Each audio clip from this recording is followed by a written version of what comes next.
Once upon a time, Forever 21 was everywhere. Every mall had one.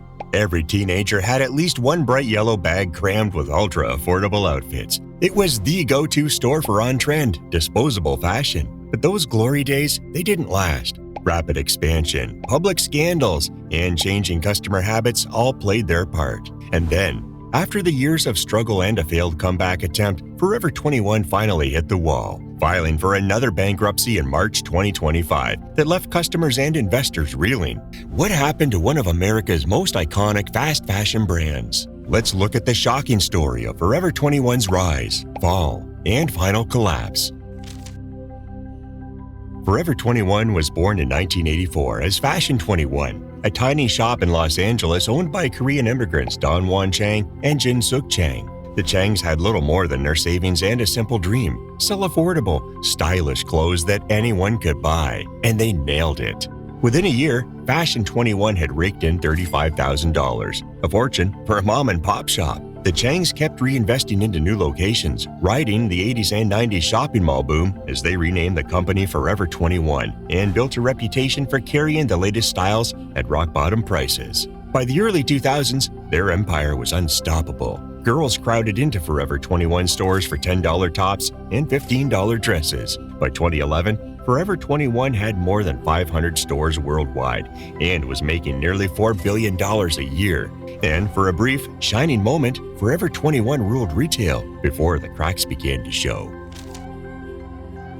Forever 21 thrived by being faster and cheaper than everyone else, but its strategy depended on something most companies can't control forever: endless growth. By 2010, Forever 21 had ballooned into one of America's largest mall retailers, sometimes leasing spaces as big as 90,000 square feet. The company also leaped into overseas markets like Europe, Asia, and Latin America at breakneck speed. That growth looked great on paper, but there was a hidden cost. Forever 21 was pouring capital into huge, costly leases and international ventures just as shopping habits were shifting. The company's leadership, mostly members of the Chang family, held tight to the belief that customers would keep coming into malls forever. Spoiler, they didn't.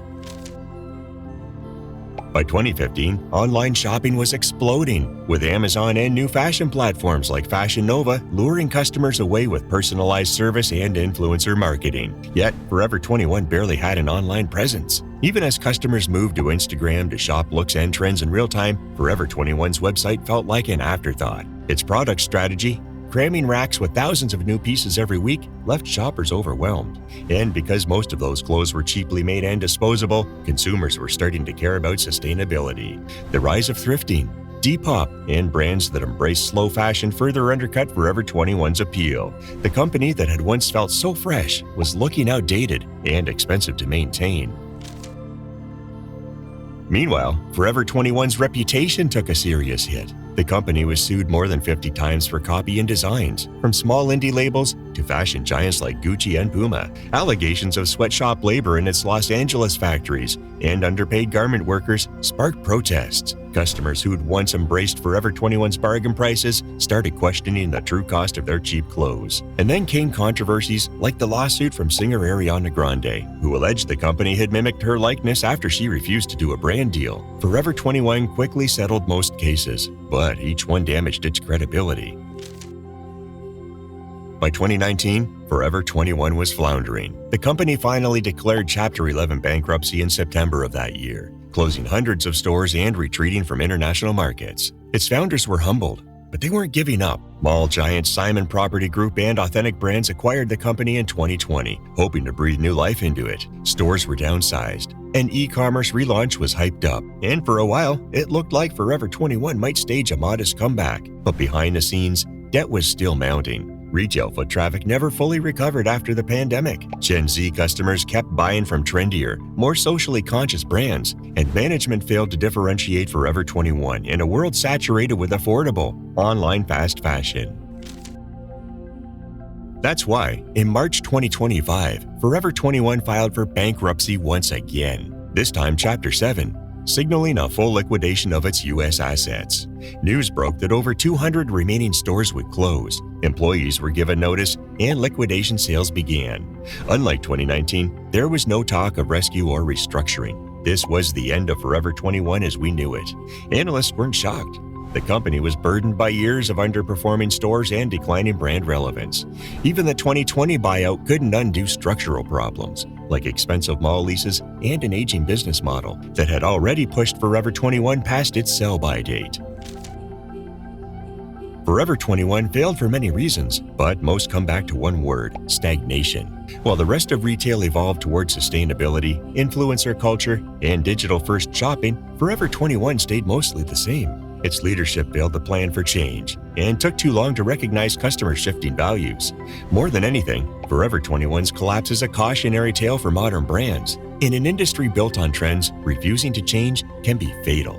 And as the company winds down its final stores in 2025, its legacy, for better or worse, will live on as a textbook example of retail's rise, fall, and what happens when forever isn't forever after all. And now, it's time to dive into 15 little-known facts about Forever 21. Fact number 1. Did you know Forever 21 was not originally called Forever 21? The company was founded as Fashion 21, only to be renamed to sound younger and more aspirational as the company expanded.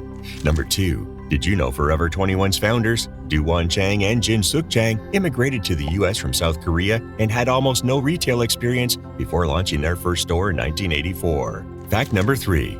Did you know Oprah Winfrey helped Forever 21 go viral long before social media? In the early 2000s, Oprah called the company the most affordable secret in Hollywood, spiking sales overnight. Number 4. Did you know Forever 21 was involved in over 50 copyright and design theft lawsuits? Designers accused the company of copying everything from runway looks to indie pieces, some of which Forever 21 paid millions to settle. Fact number 5. Did you know Forever 21 was sued by Ariana Grande in 2019? The singer claimed the company used a look-alike in its marketing after she refused a partnership. They quickly settled for an undisclosed sum. Number 6. Did you know Forever 21 was investigated for unethical labor practices? Labor complaints in its LA factories revealed garment workers often earned far below minimum wage. Fact number 7. Did you know Forever 21 became notorious for its chaotic store layouts?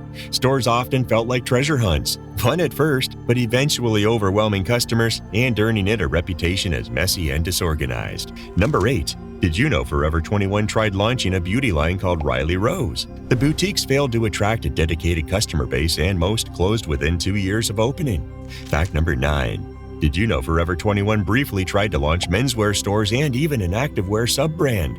Both failed to gain serious traction as newer competitors cornered those markets faster. Number 10. Did you know Forever 21 spent millions opening giant international stores, like a 90,000 square foot Times Square flagship, only to close most of them a few years later due to high overhead and poor sales? Fact number 11. Did you know Forever 21 printed Bible verse John 3:16 on its shopping bags? The Changs hoped customers would notice this subtle religious message as they took home their purchases. Number 12. Did you know Forever 21 was one of America's largest privately held companies before its first bankruptcy, with $4 billion in sales at its 2011 peak? Fact number 13. Did you know the company was so slow to embrace e-commerce that by the time it invested seriously into its website, most fast fashion customers had already moved on to nimbler, more influencer-driven brands?